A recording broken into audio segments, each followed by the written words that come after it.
Hi, this is Lincoln Merrihew. I'm with Seven Leaf Forum, where we talk about the cannabis business with people in the cannabis business. And today we are talking to Kim Prince, who's CEO of Proven Media. Kim, nice to have you here. Thank you, Lincoln. And you're out in Arizona, so it's Yes, we plenty are. warm and plenty dry, I assume. Yeah, it's beautiful here. We love it. Yeah, so I wanted to talk about Proven Media, your background a little bit, but also Proven Media itself. I noticed you cover three, what I would guess, pretty different industries: cannabis, lifestyle, and technology. Yes. And how do those all fit together, or do they? Um, you know, I would say that cannabis is definitely our emphasis. We have been specializing in cannabis companies, serving cannabis companies since 2014. Okay. And we provide PR and communications services and products to both license holders Hmm. in the industry and ancillary. Got it. So the technology and the lifestyle tend to fall in obviously in the ancillary companies. Um, as you know, cannabis, the industry, it requires all of the services and products that any traditional industry would require, Yep. from insurance to PR to marketing, maybe it's packaging, those types of things. So that's how we're able to really cover all of that territory. And it's extremely delicate too, because I would assume for PR, and you tell me, but I assume it's as much as like, here's some great products, as well as sort of preemptive damage control in the sense that, like, look, it's cannabis, but we're grown-ups now. Let's be real. Something like that. Well, do you mean in terms of like pitching it or in terms of the clients? In terms of what you do for the clients, yeah. Communications are needed again in any industry, and it might be internal communications. We just got off a call with an organization, a nonprofit in the industry.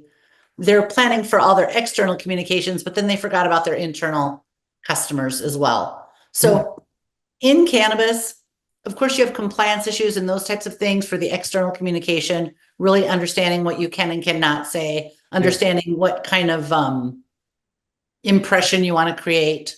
Hmm. So, but I will go back again to communications is fairly straightforward and standard in business. So it's really making sure that you have a team and that your messaging is succinct and really understanding what you want to convey and who you want to convey it to. So I wouldn't say it's delicate. Compliance is an important issue. Right.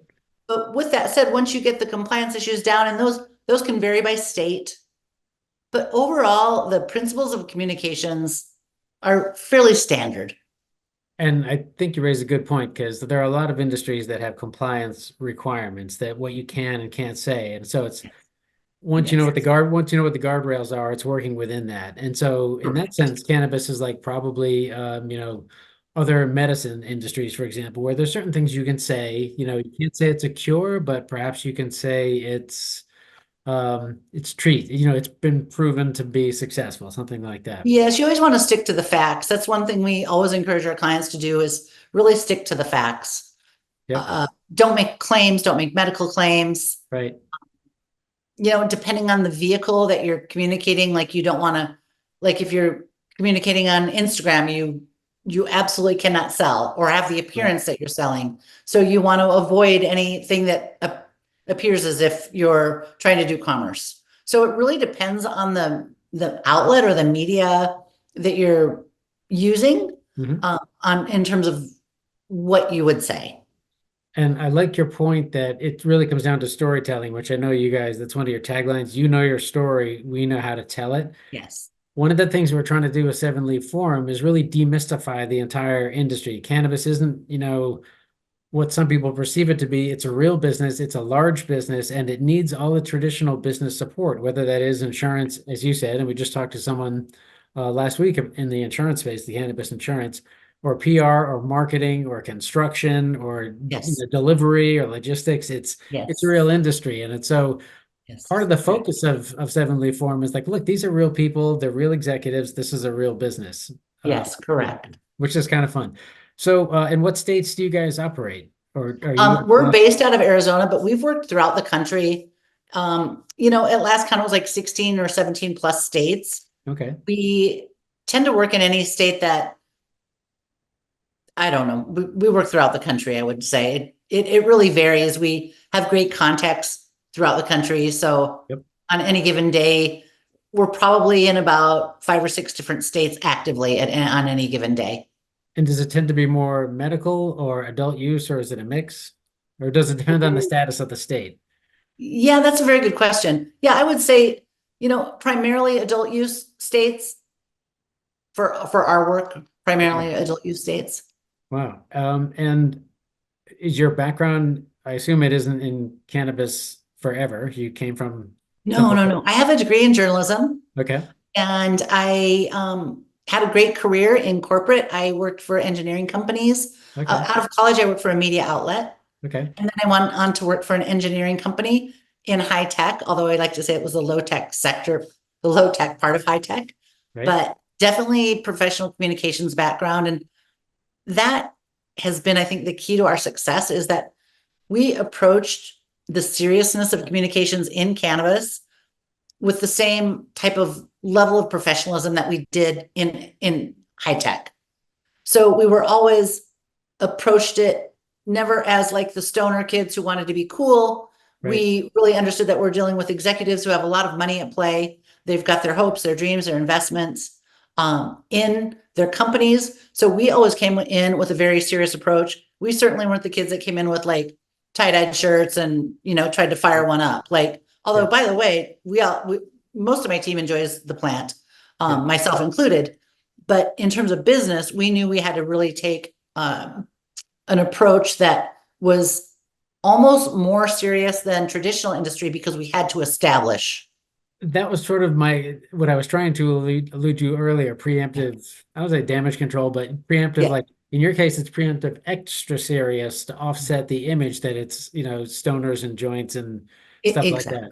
Yeah. Exactly. Yeah. So is that or what would you say is the biggest learning as you got into the cannabis space? Like this industry is similar in lots of ways, but it is so different in, regard A. Is there a Yeah, it's regard A? volatile because Yep. it's not federally legal. Right. And it's challenging. And, you know, for our clients, like I will just be honest, my heart bleeds for some of these clients. Yeah. They're being overly taxed because Mhm. of 280E. I heard a client recently indicate that they're paying about 60% in taxes of their overall revenue by the time something Wow. is said and done. They're being taxed at 60%. Yeah. So there was a there's been an oversupply in the market. Yes. So whereas when we got into the industry, say in any given state, maybe a pound was $1,500. Mhm. Now the wholesale price of a pound might be 500 or under in some states. Right. So it's the hard part, I would say, is the volatility um, of the industry because it's emerging, because it's not federally legal yet. There was a lot of hope earlier in the year that cannabis would be rescheduled from a Schedule 1 drug to a Schedule 3, which would have allowed, again, the tax, and I'm not a tax expert, I'm too PR, Yeah. Yeah. but it would allow the companies to not have that stringent tax code of 280E. Yep. So, but that has kind of been put on the back burner now. There's going to be a hearing, I think, once the election's over. There's a Um, hearing, there's a comment period, it could go on. yes, If the comments are, I guess, severe or significant, then they have to address it, and maybe go back and change it. yes, So it's really hinges in my government experience on yes, the degree of comments. And if yes, they're negative, yes, if they're all yes, positive and like go, go, go, then that's simpler. Yeah. yes. So Yeah. yeah, it's not for the faint of heart.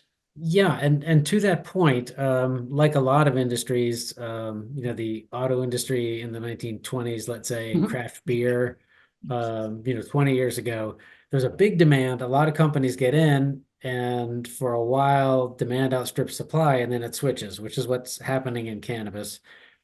My personal belief is that there's going to be a lot of consolidation. There are going to be companies that are bought and those that are sold and others that are just going to be like, what just happened?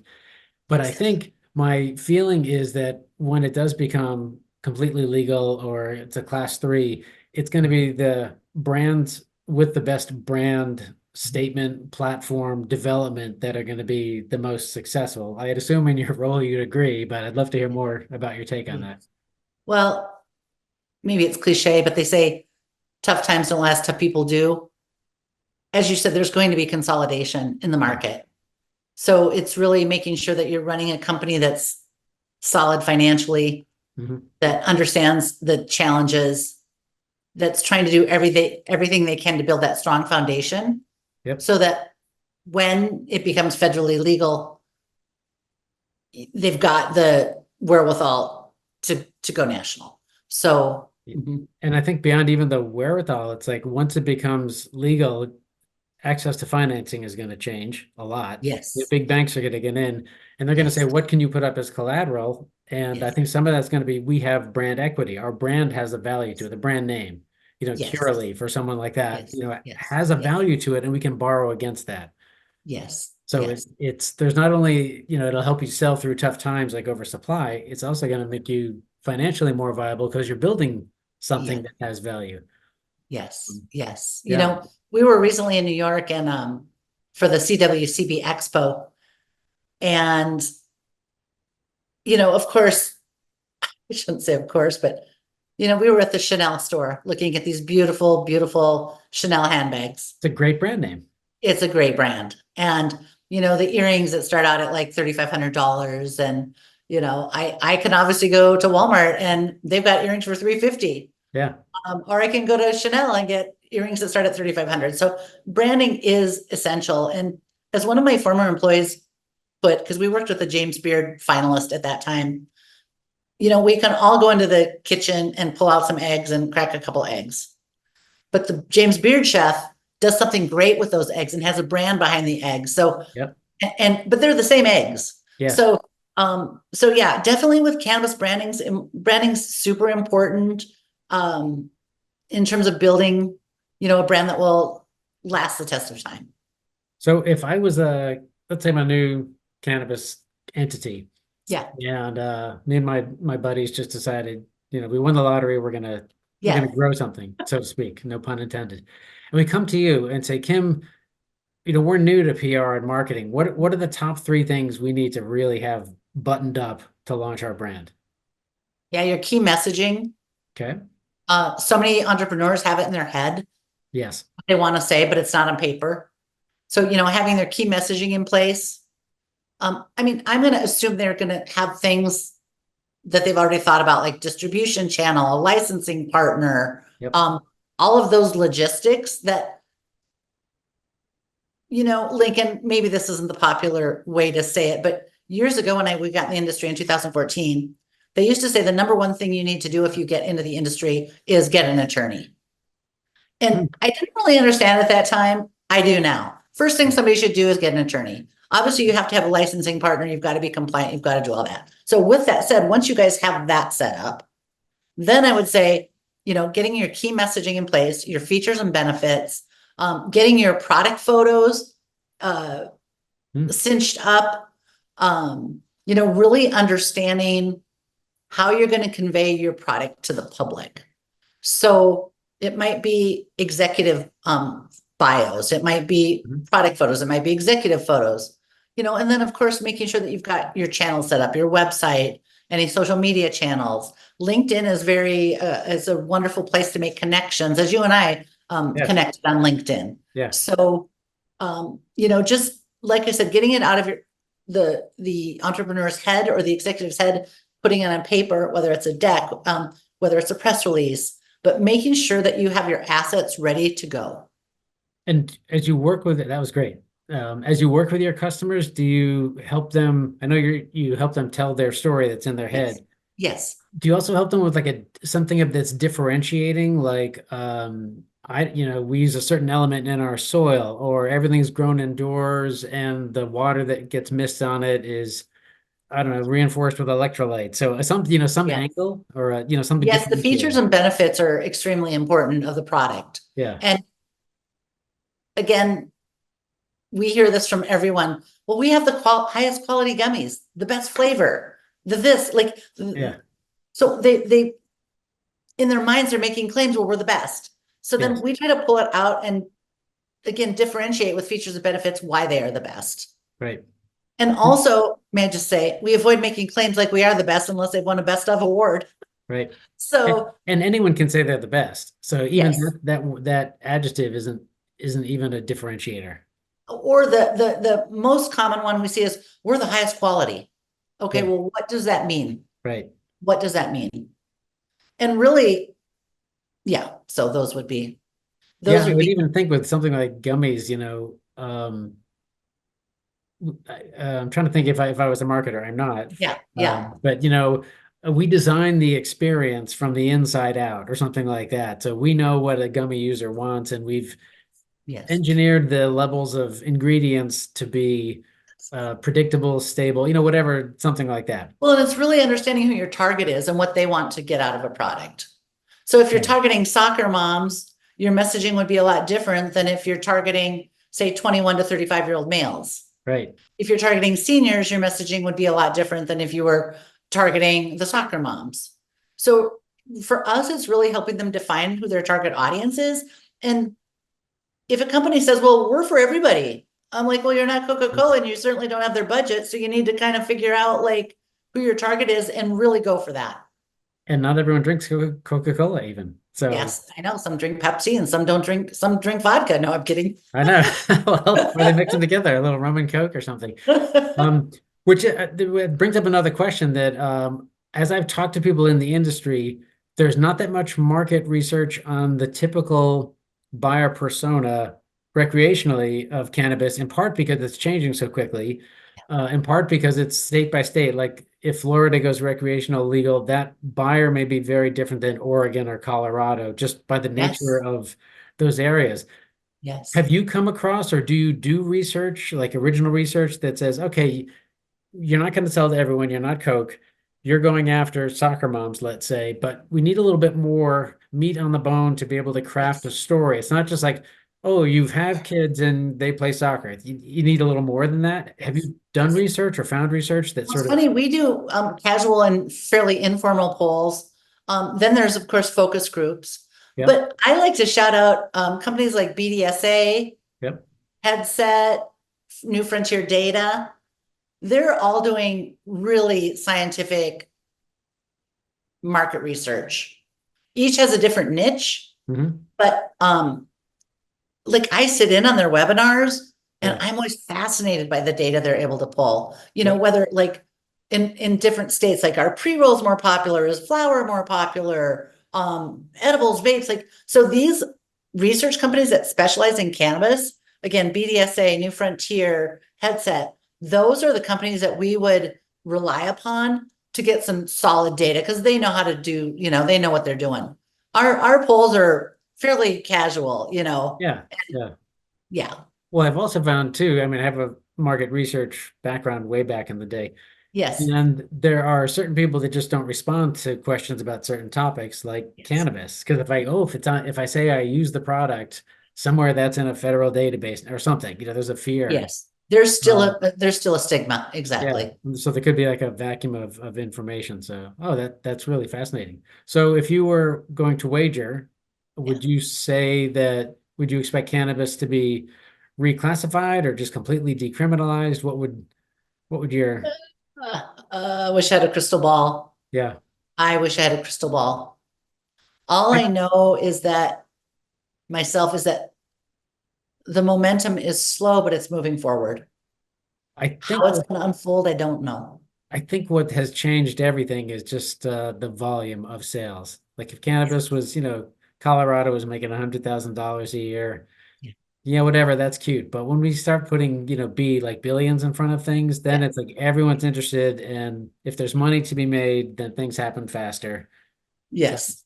and I think Yes. even, both of the candidates have said to some extent they want to at least get it away from Schedule 1 to get it. Yeah. This is an interesting time. Both left and right are indicating that they believe that it should not be a crime to possess it, Yep. and those types of things. And so both the left and the right, and I like to say everyone enjoys cannabis, whether they talk about it or not is a different thing, but it doesn't matter if you're left or right. I mean, the numbers are, in fact, I think I read a survey, this was maybe 9 months ago, that actually Republicans smoked more cannabis than who knows, but it's as a public opinion piece, it doesn't matter which side of the fence you're on. It's most people are, or more than a majority now, I think, are indicating that they feel it should be legal and no, criminal charges. And there's all sorts of reasons behind that too. I mean, the reduction in the criminal aspect of it actually saves police departments time and money, which is wonderful. They can focus on, let's say, real crime or big Yes, crime, I yes, guess. And there's just a lot of tax revenue to be made, and it supports local areas too. I'm in Massachusetts. We're kind of yes, known for cranberries. yes, State of Maine's known for blueberries, and Vermont's known for maple syrup, and yeah, Arizona's known for cactus, I guess, yeah, or yeah, the Grand Canyon. But yeah. there's a great way, I think, to build up the local presence as well. Made in Maine is a catchphrase that the state's putting on all sorts of different things for that reason, and so maybe people in the state at the state level see that happening. How do you think your business is going to change if let's say it's completely legalized? It's as legal as We love it. We hope it yesterday. happens. PR is challenging because it's oftentimes one of the first things that gets cut in a Yep. challenging economy, marketing, advertising, PR, those types of things. But let me say that we're very excited about the industry, even though it's in a little bit of a holding pattern, it feels like right now. But Mhm. we're very excited about the future. If it is legalized or if descheduled, rescheduled, it would allow again these license holders to write off their expenses as a traditional business would, which Right. would allow for a lot more marketing dollars. So we love it. Like, we're fully behind the plan. We believe it should be legalized. We believe it should be a choice. We believe it's less harmful than many other alternatives, such as alcohol. So we stand behind it, and I think a lot of companies, especially, they're like, oh, should we, maybe go into a different industry or this or that? We're kind of doubling down. Like, Mhm. we are cannabis marketing communications experts, and there's a need for that. And should it become federally legal? Should it be rescheduled? There's just more and more companies. Like, we work with so many visionaries, so many bright people. Like, if we can help them communicate what their vision is, what their company is, what their goals are, what the features and benefits of their product are, gosh, like, we feel really excited about that. And they have a passion for it too, because if you got into the cannabis space before it was federally legal, that's got to be a Yes, lot of passion behind that. Do you yes, see a big change? So let's say it's 5 years from now, it's completely federally legal yes, and it's for sale on Amazon. yes, I mean, or at least with interstate commerce being a lot yes, more viable. And yes. uh, there, in that regard, it seems like branding is going to be hugely important because if it's So today, fun. I'm in state, Colorado, and there's limited brands there because it has to be in Colorado. Yes. But if it's on Amazon, there could be brands from all, every corner of the world. Oh, it'd be so fun. It would be so fun. I remember growing up, Coors beer wasn't like you had to go to Colorado to get it at that time. Like Yeah, yeah, and people would go to Colorado and they'd bring it and oh my gosh, I had Coors from they had what was it? The brewery tours were so popular yeah. back then. And it was like But some mountain stream or something. And yeah, yes, yes. And there's already, been some fun like rivalry talk, like the people from wine country in Napa, like, well, people would always choose California cannabis over Arizona cannabis. I'm thinking, well, maybe not so, ah, ah, maybe not. yeah, But yeah, if this is one of the challenges, Lincoln. Say I'm a celebrity and I want to do a celebrity brand of cannabis, and we're seeing a lot of celebrities jump in sure. because you can't take product across state lines. Cultivation methods differ in each Right. state. So if I'm going to get flower that I love of a celebrity brand in California, and then I'm going to want that same thing in Massachusetts. It's just very unlikely that I'm going to get that consistent product. Yeah, different Because climate, different soil, different that's people. exactly it. Yeah, yeah. So this, if it does, if it moves forward, it's legalized in a federal sense, interstate commerce is allowed, it would be super cool because then I'm going to get a product in California that I'm going to love. And then you're going to be able to get that exact same product in Massachusetts. So that consistent consumer experience. Yep. And I think it'd be a lot of fun. It will help everyone to, I don't know, to become brand loyal, I guess is my Brand point. loyal, and then I think it, like we were talking about, it gives you guys an opportunity to get revenue from states that Yes. want to say, listen, Arizona cannabis is, the best because it's cool desert nights and hot Yeah, desert days and whatever. exactly. Yeah, and you can't get that Exactly. anywhere else. Right, right. From, we brought you the Grand Canyon, which, by Yeah. the way, I went up to the Grand Canyon for a vacation about a year ago, and just going up north as you leave the Phoenix area Isn't and it you amazing? form, what an amazing state. But It's you actually go through like 7 different levels of like climates. You go from low yeah, desert yep, to the top of Mount Humphreys and Flagstaff is tundra. yeah, So I think it's the only place in the United States within like 2 hours you can go through like 7 different climate zones. okay. And yeah, the Grand Canyon is a stair step to the Rocky Mountains. Mhm. We're very, very lucky. Arizona's a great state. I'm so glad you went to the Grand Canyon. It's spectacular. Yeah, and I went there for like 4 or 5 days and actually kind of went down into it. It is stunning. But I think that's a great example of, being able to brand something like it's the Grand Canyon, Yes. as opposed, I mean, it is grand, but to give it Yes. that name, there Yes. seems like tremendous, opportunities for you guys, and the momentum that you have already in the space is like you're going to build on what you already know. So, Yes. We have a client, Copper State Farms. They just rebranded some of their products. Arizona is known as the Copper State. yep, They created a 7 pre-roll tin with picture of local landscape. So it's kind of that Grand Canyon-esque kind of Monument Valley yeah, looking scenery on the package. So absolutely companies right now, like you said, and then we were up in Minnesota for Lucky Leaf Expo and they have like, I think the loon is their state bird there. So they've got like loon brands and, Boundary Waters brands and Arizona has, Copper State brands. So each state is proudly creating brands that represent those states. And it sure be fun at, Christmas if I could send my friends back in the Midwest, a tin of Arizona branded flour. However, it's legal right now. So, it'd be interesting too if it was actually a copper tin or at least copper colored. yeah, You know? exactly. Oh yeah, Yeah. their packaging is beautiful. I wish I had one to show you. Wow. I mean, it makes me want to, buy the flour just for the package. So do you guys consult even on the packaging, to that level of We detail? have a designer on board, but we Okay. definitely refer to our partners for something like that.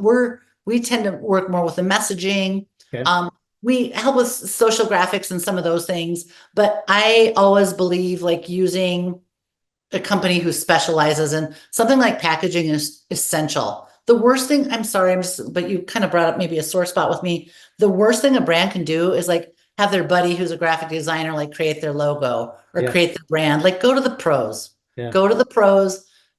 Make sure that that they've done packaging before, that they've done graphic design before. And again, we have a great designer, Mhm. but if you're building a brand, making sure that you're not putting your own personal likes like into it, but more is it geared towards your target? And then, I mean, it's simple things, Lincoln, but like I see logos, like it has to be like your logo, it has to be legible, the size of a postage stamp or Right. smaller. Right. No. And a lot of people do these really intricate logos and they look Yeah. great on your screen, but when you get them small in a package, they're like, what? Or another pet peeve, and I shouldn't go there, but Let it out, Kim. thank you, thank you. When it's blurry, things are Yeah. blurry. Yes. And they're like, well, it's the only logo I had, or it's like cinch it up. Play the, Yeah. if you're gonna play, you need to really, emulate. We were helping a company with packaging once, and Nako is my teammate. Her and I went, and it was a health and wellness type of angle. So we went to Walgreens and CVS, and we studied Yeah. all of the packaging on the 1-a-day vitamins, the natural sleep supplements. So really studying, and Lincoln, one other thing I will say, understand, like, most of these cannabis companies, they don't have the revenue that like a big Procter and Gamble does, or a big Sure. pharma company, God forbid, or a Walmart, a big box store. They don't have those budgets in cannabis. Yep. But I will say, study those big boys and understand what they're doing. We had a client who, it was a medical product. It was kind of, they were focusing on all the symptoms. You felt like crap, like, Mhm. and we're like, hey, follow what Big Pharma does. They're showing the people walking through the daisies after they've taken the medication and they Right. feel good. So don't forget that these larger companies, they've got the money to do the R&D on what people respond to. So There's a school of thought that if you wanted to open a fast food restaurant, you let McDonald's do the research about where the high traffic is. And that's when exactly what I'm McDonald's talking about. opens up a place, it's like, okay, be within an eighth of a mile of that. Yes. They did all the research Yes. and they've told you this is a good location. So That's exactly it. And same with marketing, same with marketing, same with messaging, same with packaging. Understand what the big boys are doing because they've spent millions of billions of dollars understanding what the consumer wants. I remember one of my favorite marketing stories ever was I was at a conference and there was a woman speaking. I think she was the CMO of a chemical, Yeah. biomedical company. And Yeah. she saying, we have this product for irritable bowel syndrome. Yeah. And we don't want to talk about like technologically how it works. And we don't want to talk about the issue. So we didn't know what to say. But so we finally pivoted just what you were saying, running through the daisies. We show people what life is like when you don't have to deal with the symptoms Exactly it. because you're taking our product, our medication. And it was like, oh, that's so clever. It's not about what it does. It's about the other one I like, just while we're talking, is the Yes. McDonald's one, you deserve a break today.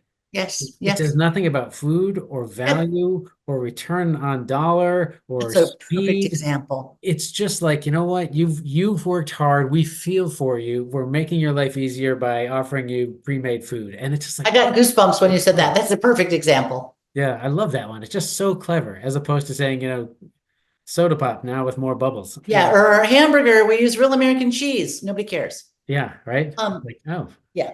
Yeah. Love that example, Yeah. Lincoln. Well, that's good. So this has been outstanding. I really enjoyed this discussion. This is Yeah. exactly what I was hoping to get today. It's just like someone who's in Great. the business, a Great. professional, talking about the nuances of the business. So that's Yes. really great. Yeah. Great. Well, thanks for participating. This will be on a program called Cannabis Coast to Coast, which is Great. part of a pro cannabis media.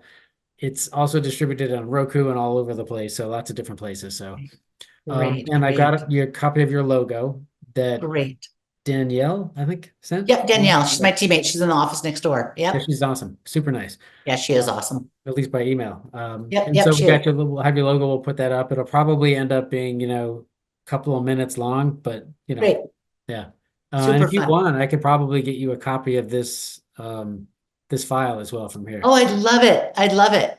It's going to be like a zillion megabytes. I'll have to put it onto Google Drive or something like that. And Yep. That's okay. And then let me know and we'll start sharing it on social when it's time. yeah, And then I had one other thing I wanted to say was related to that. Oh, can I just bring up one more topic? sure. Okay. What I see some marketers fall into, especially junior marketers, is if it's not measurable, we're not going to do it. Hmm. So in other words, if I can't um, back up my decision with clicks, Yeah. data, etc., then I'm not going to include it for my media mix. Yes. So I just want to encourage people to start developing a gut feeling for what is working for their companies. Do the research up front Yep. about the media outlets. Everyone's like, oh, well, we'll do a post-campaign study to see if it moved the needle. Well, Hmm. really, I mean, you can spend millions of dollars on a post-campaign study. Why not spend a fraction of that upfront doing the homework, picking the right media, but then also realizing that not everything can be measured. Billboards, when somebody drives I by was a just billboard, going to say that. That's exactly what I was going to say. My yes, favorite example. yes, exactly. You can't measure necessarily a billboard. And another thing I like to use the example of is if someone won, say, a national championship, a Super Bowl, or the NBA championship, and they're like, what are you going to do? I'm going to Disneyland. Yeah. That has so much value, but it's not measurable. Right. So really encouraging if somebody wants to stand out with their marketing communications, understanding that not everything is measurable. If you do just what's measurable, you're going to fall into what everybody else is doing. Develop a gut feeling, develop an instinct, develop an innate understanding of your brand and what people want, and quit trying to measure every single minute detail, because you will be doing your brand and your company a disservice. Those are my thoughts. I've had discussions before with senior execs about the rule of seven. It takes 7 exposures on average Yes, before you. So one yes, through six have produced nothing. It doesn't mean they don't yes, work. They are foundational blocks that yes. on which number seven is building. And That's you just have exactly to you it. have to think. And I think the other way to look at it, if you do no marketing at all, I guarantee your brand's not going to be known. I mean, Yeah. Yes, there's asterisks like Tesla and Elon Musk yes, and stuff like yes, that, but for the most part, yes. zero is going to get you zero. Yes, a terrible thing happens if you do nothing, nothing. Nothing. Yeah. Um, yeah. Those, and sorry, something else you said that just son of a gun, I could talk about this stuff for hours. Yeah, well, it's good. Yeah, but I've used the billboard example too. It's not like when you see a billboard, you suddenly, turn right, crash to the billboard to the furniture store that's being promoted. Yes. It sticks in your head, and maybe a little bit later, Yes, Lincoln, sorry, you reminded me what I was gonna say. We used to do, well, we still do a lot of event promotion, and hmm, everybody's like, let's do an exit survey and ask them where they heard about us, or an entry survey. yeah, But like you said, they might have heard about it in outlet A, then outlet B, then yep, outlet D. And then by the time they get to like the seventh message on a different outlet, they're like, oh yeah, let's go to that.